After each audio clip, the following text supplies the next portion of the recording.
नमस्कार सगळ्यांना, माझ्या यूट्यूब चॅनलमध्ये तुमचं पुन्हा एकदा स्वागत आहे। तर बघू शकता मुंगण्याच्या शेंगा। आता या आणल्या होत्या त्यांनी झाडावरून तोडून, तर आणू शकत नाही, तर या आणल्या होत्या त्यांनी बाजारातून। लहानपणी तर आमच्या घरीच झाड होतं आणि हे म्हणत होते की यांच्या पण घरी झाड होतं। आता त्यांच्याही घरी झाड होतं आणि आमच्याही घरी झाड होतं। लहानपणी काय खाल्लं काय नाही काही लक्षात नाही, पण आता मोठेपणी जे खातो ते लक्षात ठेवायला काय, व्हिडिओ बनवायला काय मागे थोडीच राहायचं। चला मग व्हिडिओ बनवूनच घेते। तर ज्यांनी शेंगा आणल्या त्यांनाच तोडायला सांगितलं, कारण की माझ्याकडे तेवढा कुठं वेळ असतो।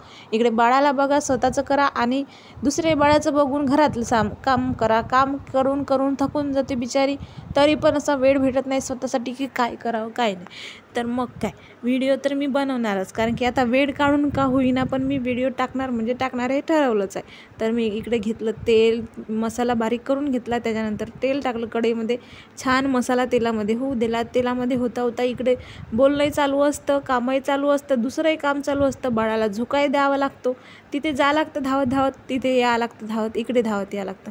मग काय, तिकडे बाळ रडत होतं आणि इकडे माझी भाजी करणं चालू होतं। आता शेवग्याच्या शेंगा किंवा मुंगण्याच्या शेंगाही म्हटलं तरी आता ते गावठी भाषेमध्ये आम्ही त्याला मुंगण्याच्या शेंगा म्हणतो। आता शेवग्याच्या शेंगा हे त्याचं नाव आहे, पण गावठी भाषेमध्ये त्याला मुंगण्याच्या शेंगा म्हणतात। तर मग काय, याच्यामध्ये खूप सारे प्रोटीन आहेत आणि ह्या खाल्ल्याच पाहिजे एकदा तरी। तर मी म्हटलं नेहमीच आणत जा, तर यांनी एकदा आणल्या होत्या, पहिले आमच्या घरी आणतच नव्हत्या, तर आता ते म्हणत आहे की आपण एकदा ट्राय करूया। मी म्हटलं चला आपण एकदा ट्राय। ते वरून तर कडक कडक वाटत होती, मी म्हटलं ह्या कशा शेंगा, मी तर बघितल्या पण कधी खाल्ल्या नाही। तर मग त्यांनी साफ म्हणजे त्याला शिलावं लागतं, त्यांनी शिलून घेतल्या, त्याच्यानंतर त्यांनाच कापा म्हटलं आणि त्यांनीच कापून घेतलं। मग भाजी कोणाला मलाच करायची होती। तर मग काय, मी छान असं तेलामध्ये होऊ दिलं, त्याच्यानंतर तेलामध्ये टाकतपर्यंत इकडे बाळाकडे बघणं चालू होतं। तेलामध्ये शिजतपर्यंत त्याला झोका देणं हेच माझं काम आहे, झोका देत जायचं, पाण्यात हलवत जायचं। मग त्याला भाजी करतपर्यंत त्याच्या पप्पाला म्हटलं तुम्ही बघा, कारण की माझ्याकडे एवढा वेळ नसतो की मला बाळालाही बघायला आणि इकडे भाजी भात पोळी बनवायला खूप वेळ होऊन जातो। मग छान असं तेलामध्ये मसाला होऊ दिला, त्याच्यानंतर तिखट मीठ टाकल्याच्यानंतर पहिलेच त्याच्यात कांदा वगैरे सगळं टाकलेलं होतं।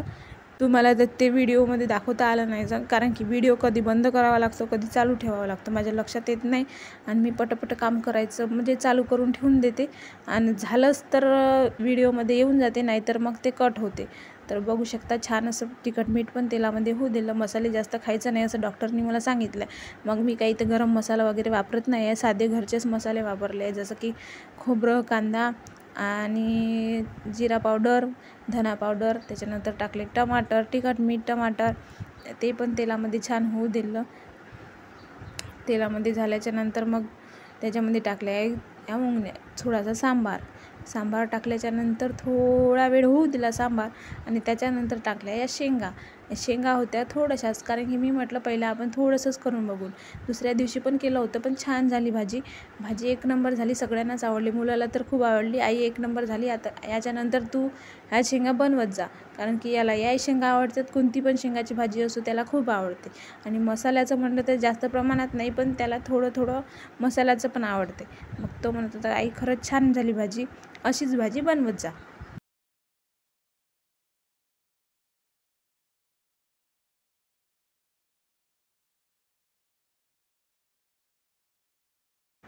त्याला कसं सांगू, एवढा वेळ माझ्याकडे नसतो की भाजी बनवत बसा, एवढा मसाल्याचं तामझाम करत बसा, कारण की इकडे एकट्यालाच थोडी बघायचं असतं, सगळ्यांनाच बघायचं असतं, कामं करायचं असतं, कारण की मलाच एकटीला कामं करायचं आहे आणि मलाच सगळ्यांना बघायचं आहे, तर त्याच्यामध्येच वेळ चालला जातो। तर मग बघू शकता भाजीला फोडणी देऊन झालं, भाजी तयार आहे। आणि त्याच्यानंतर बघितली शिजली का, तर आता कशी बघायची, मुलगा म्हणत होता आपण याला मटणाच्या भाजीसारखं बघू, तर मी आणली काडी, त्यानं काडी आणली अगरबत्तीची आणि असं करून बघ म्हणत होता। तर खरंच करून बघितलं तर खरंच शिजली होती भाजी, बघा छान अशी तरी पण उमटली आणि भाजी झाली तयार, एक नंबर भाजी झाली आहे। दिसायला पण छान होती आणि खायला पण छान। तुम्ही म्हणाल की दिसायलाच छान आहे, तसं काहीच नाही आहे, सगळंच तिखट मीठ वगैरे सगळं चांगलं झालं आणि सगळ्यात बेस्ट भाजी बनल्यासारखी झाली। तर पहिल्यांदा बनवली मी मुंगण्याच्या शेंगाची भाजी, एक नंबर बनली। चला तर मग खायला या, आधी पहिला आम्ही खाऊन घेते, त्याच्यानंतर तुम्ही आले तर तुमच्यासाठी पण बनवू। चला मग खाऊन घेते, सगळ्यांना दाखवून देते, बघा तयार झाली भाजी। आणि तिकडे त्याच्यानंतर मग पोळ्या पण बनवून घेतल्या। पोळ्या बनवता तिकडे आमची रडारड चालू झाली होती, कारण की घाईमध्ये पोळ्या बनवावं लागतं आणि पटापट बनवून तयार राहावं लागतं, कारण की केव्हा एक ऑर्डर येऊ शकते. ऑर्डर आला की जाऊन बसावं लागतं. चला मग स्वयंपाक करून घेते पटापट, मग नंतर येते संध्याकाळचं जेवणाचा टाईम येते. तर आमचा जेवणाचा टाईम झालेलाच असतो, कारण की 8-8:30पर्यंत त्याला बाळाला झोपून आम्हाला जेवण करावं लागतं. चला मग आता पोळ्या करून घेते. पोळ्या केल्याच्यानंतर मग जेवायला घेते. तोपर्यंत मुलगा पण त्याचा पण अभ्यास होऊन जातो. चला मग या मग जेवण करायला. भेटूया नेक्स्ट व्हिडिओमध्ये. आवडल्यास लाईक करा, सबस्क्राईब करा. Bye bye.